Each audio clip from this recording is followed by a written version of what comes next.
नमस्कार दादा, सत श्री अकाल दोस्तों, आप सब लोग को स्वागत है करंट अफेयर्स एक्सप्रेस चैनल में।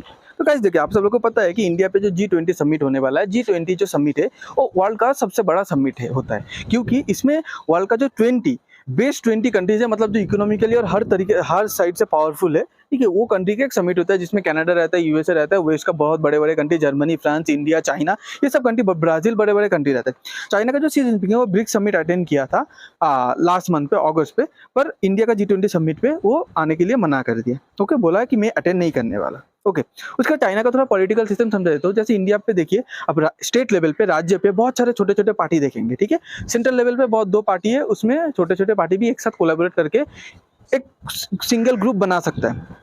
जैसे आईएनसी, इंडियन नेशनल कांग्रेस है, बीजेपी है, मेन बड़े बड़े पार्टी है। पर चाइना का पूरे कंट्री पे एक ही पार्टी है, कम्युनिस्ट पार्टी ऑफ चाइना, जिसको सीसीपी बोलता है। ओके, तो सीसीपी, इसमें आपका लीडर बदला जाता है पर पार्टी कभी नहीं बदलता।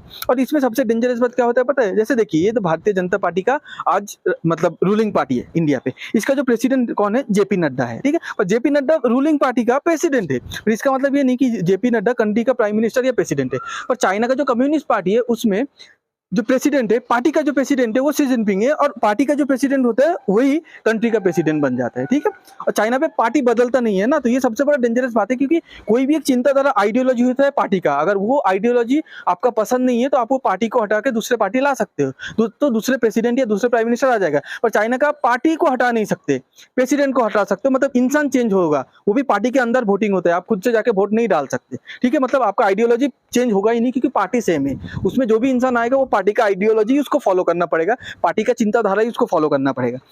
अब देखिए, चाइना का जो प्रेसिडेंट शी जिनपिंग है वो G20 समिट पे इंडिया पे नहीं आने वाला, तो उसके बदले कौन आने वाला है? प्रीमियर, चाइना का जो प्रीमियर है वो आने वाला है, ली क्वैंग आने वाला है। ली क्वैंग है चाइना का जो प्रेसिडेंट है, उसका सबसे क्लोजेस्ट आदमी, खास आदमी, ठीक है। ली क्वैंग है चाइना का प्रेसिडेंट के बाद पे अगर किसी का पोजीशन आता है तो वो चाइनीज प्रीमियर का पोजीशन आता है, जो आपका है ली क्वैंग, तो ली क्वैंग को भेजने वाला है, ठीक।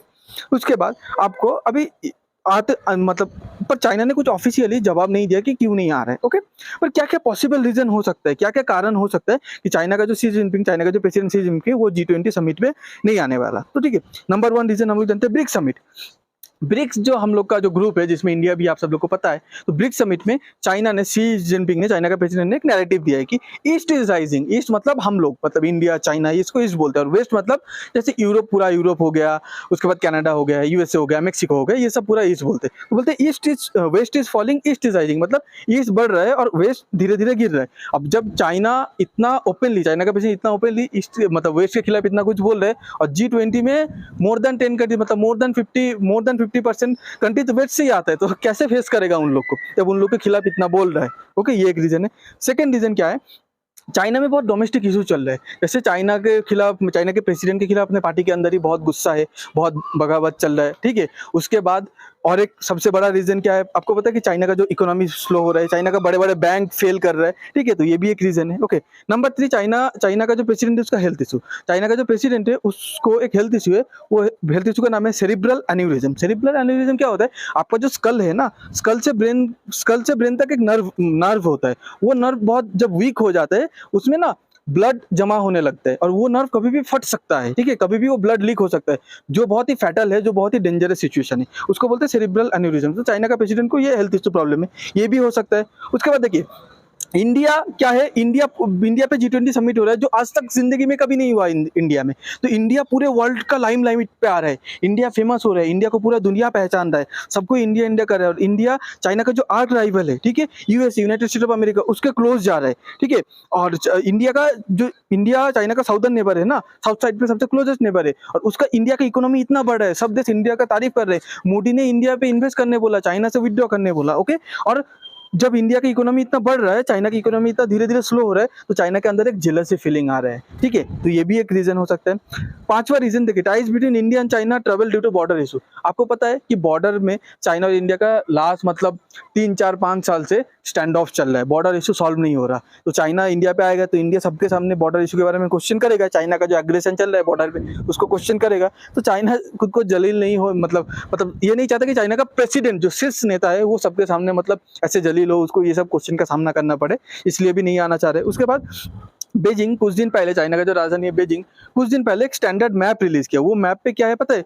मैप पे बहुत सारे कंट्रीज को, जापान भी G20 का पार्ट है, जापान के एरिया को, इंडिया का अक्षय चीन, अरुणाचल प्रदेश, फिर ताइवान, फिर साउथ चाइना, पूरा साउथ चाइना से खुद को क्लेम किया। अभी ये सब कंट्री जिसका जिसका साथ मैप डिस्प्यूट चाइना ने बढ़ा है, वो सब लोग चाइना को खड़ी खोटी सुनाएगा, ठीक है। उसके बाद साउथ चाइना से जब इन्वॉल्व होता है ना, अमेरिका तो जम के आ जाता है। ताइवान साउथ चाइना से जब इन्वॉल्व होता है, अमेरिका तो मतलब बरस पड़ते हैं उसमें, ठीक है। और उसके बाद पूरा वेस्ट, पूरा नेटो भी उसके साथ जुड़ जाता है। तो मतलब पूरा G20 चाइना के मैप के बारे में मतलब उल्टा सीधा बोलेगा, चाइना को क्वेश्चन करेगा, चाइना को ब्लेम करेगा। ये एक रीजन है। नंबर 7 रीजन है, इंडिया का जो G20 का जो पेपर था, उसमें इंडिया क्या लिखा था? वसुधैव कुटुंबकम, ठीक है। तो ये हम लोग का एक संस्कृत वर्ड है, ठीक है। तो वसुधैव कुटुंबकम मतलब आप सब लोग को पता है कि the world is one. India का मेन मोटो क्या है कि one world, one family, one future, ठीक है। इंडिया का ये मोटो है। तो ये जो लैंग्वेज पे लिखा गया है, ठीक है, संस्कृत पे, चाइना को इससे आपत्ति है। क्यों? क्योंकि संस्कृत सिर्फ इंडिया का मेजर लैंग्वेज है, संस्कृत इंडिया का बेस्ट लैंग्वेज है।